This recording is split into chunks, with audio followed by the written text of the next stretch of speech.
What is going on, FG3000? Back in the place to be, and welcome to the Rising of the Shield Hero Rise. Not to be confused with the Rising of the Shield Hero Re-Rise, which doesn't even make any sense. What does re-rise mean?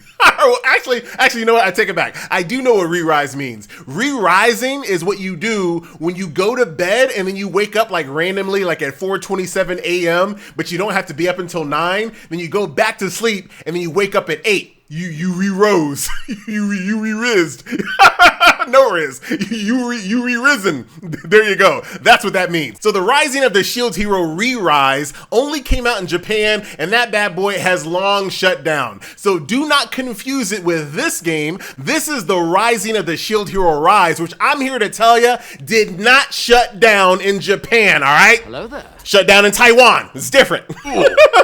China also has this game, and this game is in maintenance mode in China. So it's been shut down in Taiwan. It's in maintenance mode in China. So Egtart thought they'd pull a fast one on us and bring this game down to global in hopes that gacha players were unaware. But bro, we know. Egtart, you better ask what we did to Boltrin. You trying to sneak dead games over here to global, dude. We know your scheme.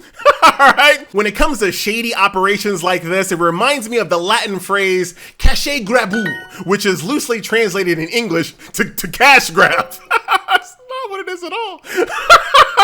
But to be completely serious, I have never in the history of gachadom ever seen a game that was either shut down or maintenance mode in other regions come to global and be a booming success. I ain't never seen it, and I don't really think that the Rising of the Shield Hero Rise is gonna be the one. All right, Egtart, who is probably just Bolt Rin in a trench coat, let's go ahead and see what this game is all about. So we have an NA server, just one NA server. That's not bad. We got a couple of SEA servers. And a global, like, dude, I never know what to do here. Like, I'm in Texas. Do I go global? Do I go in? I'm not gonna be playing this game. All right, here we go. Let's enter the world of the Rising of the Shield Hero.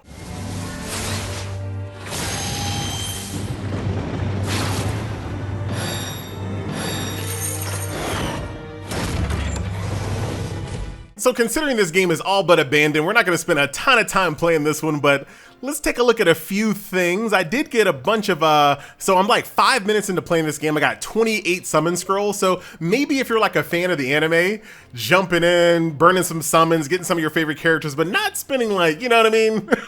Like, don't go too crazy in a game like this. But that is that full summon animation. It looks like I got a couple of purples there, a bunch of blues. There's actually no sound effect. I was talking the entire time. There's actually no sound effects for the summons, by the way. Now there are, oh God. Now there are. And we'll go through a few of them here. I am not a connoisseur of Shield heroes, so I'll let you guys be the experts on these characters, but I have heard that there are more original characters in this game than anything. And I guess that just kind of makes sense. Yeah, there's no sound effects, listen. That was me adding that sound effect. Nothing? No sound effects! Oh my, not even like a little sparkle, a little twinkle, nothing? All right, let's go rapid fire here.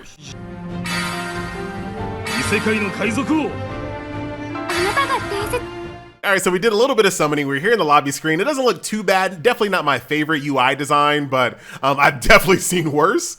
Let's go to adventure. I am currently on chapter 2.5. This is a stamina-based hero collector, so you can see here, it's gonna cost me 6 moldy bread in order to start this stage here. Now that we did a summon though, I wanna see if I can get a little cuter. So let's go with, let's see, a couple of waifus.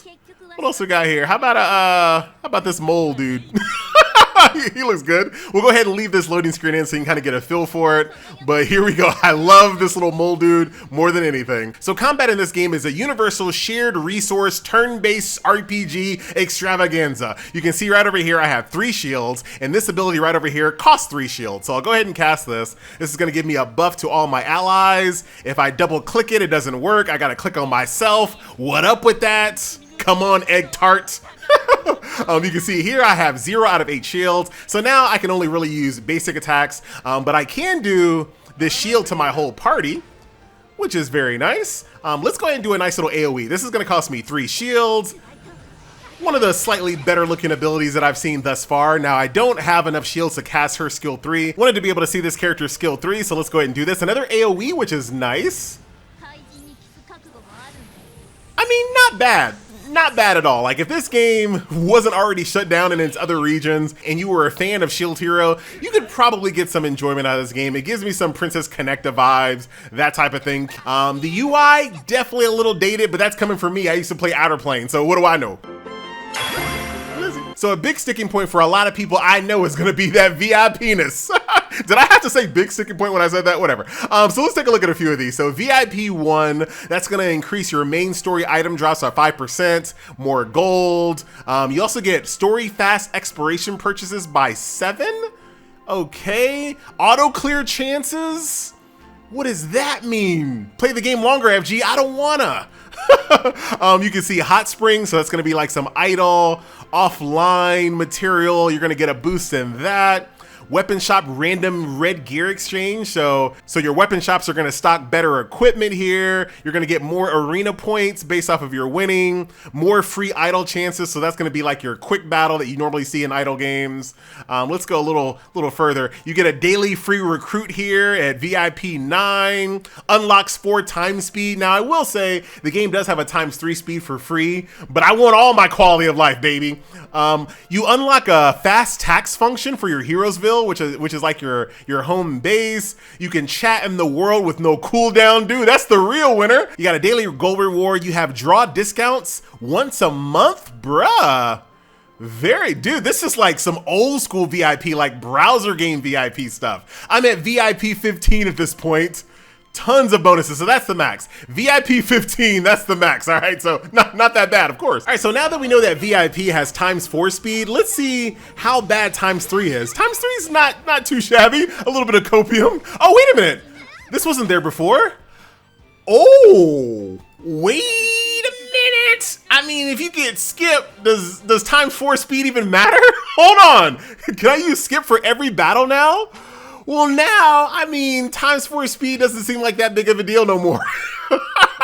I'm still not gonna play the game. There's still 15 levels of VIP-ness, but this one little thing, I might have to give it a pass for. If everyone can just skip, who cares about ×4 speed? And now I have a little bit of a choose your own adventure path here. Let's go up here, do a little heal. Shout out to Epic. Oh, a little bit of roguelightiness. Oh, it just selected something for me because I was going too slow. Dude, I was trying to read for once. No time speed on this. This would be nice. Give me ×4 speed for the traversal there. All right, fighting a hellhound here, and in 3, 2, 1, skip. You know, I mean, not that bad. They could have easily put skip behind VIP. I got to give it a little bit of props for that. But yeah, pretty straightforward when it comes to games like this, right? You got normal and you got hard campaigns, go from stage to stage to stage, getting story unlocks, 3-starring stages, and very straightforward. If we come back over here, I'm gonna make some assumptions. Challenge is gonna be like your daily resource grind. You got arena, which is arena, recruit, which is recruiting, Heroesville, which is basically like your home base, your dorm, think of things of that nature. Star Soul is probably some type of constellation, passive bonus system, scroll, I don't know, guild is your guild. Galaxy, you know what? I can't even make up anything on Galaxy. I'm not exactly sure. You also have a limited time event up here, Rising Stars. Looks like you do some summons here. So this looks like one of those situations where the event is just a summon as much as possible. And then I bet you, based off of your summons, you're gonna get these currencies where you can buy even more things out of the shop. We're having a current, the server's a little bit unstable. And I guess based on how much you summon, you're gonna have these different phases, which is gonna give you even more rewards. I'm making up all of this stuff, by the way. You also have a call to heroes, which looks like one of those situations where you do all the basic things in the game, complete stages, power up characters, do events, etc., etc. That's gonna give you currency, all types of milestone currency. And then at the very end, you're gonna get yourself this character right over here, Summer Fireworks version. You then have your first recharge, but in this game, Ektar was like, nah, we ain't doing no 99-cent first recharge. You better give us $3, inflation. Your newcomer quest, once again, very straightforward there. And hero drama, which looks like, once again, clear stages, power up characters, and that's gonna get you a bunch of duplicate shards for this character in question. description to help you power her up. So there you go, my friends, a nice little look at the Rising of the Shield Hero Rise. Once again, if you're like a fan of this series and you're not really gonna spend money on the game, you're just looking for something to do, by all means, enjoy yourself, have a good time. Do know that 78% of what I said towards the end of the video about those gameplay modes, I completely made up. They could be something better than that. They could be something super innovative. Who knows, all right? I just didn't feel like giving my time to a game that's gonna come out in global knowing that there's not gonna be any content coming out. There's not a studio behind this game ensuring that, you know, it's gonna live a nice long life, adding new content for season 3, stuff like that. Like, none of that's gonna happen with our version of the game. So if they're willing to try to trick an entire global audience into thinking that this game is new and is gonna be around for a while, bruh, then I don't feel bad playing this game any longer than I have to. You know what I'm saying? So I am out, and I'll see you guys in the next video. Later. She literally grabs your cash. They weren't even being subtle, dude. She literally grabs your cash.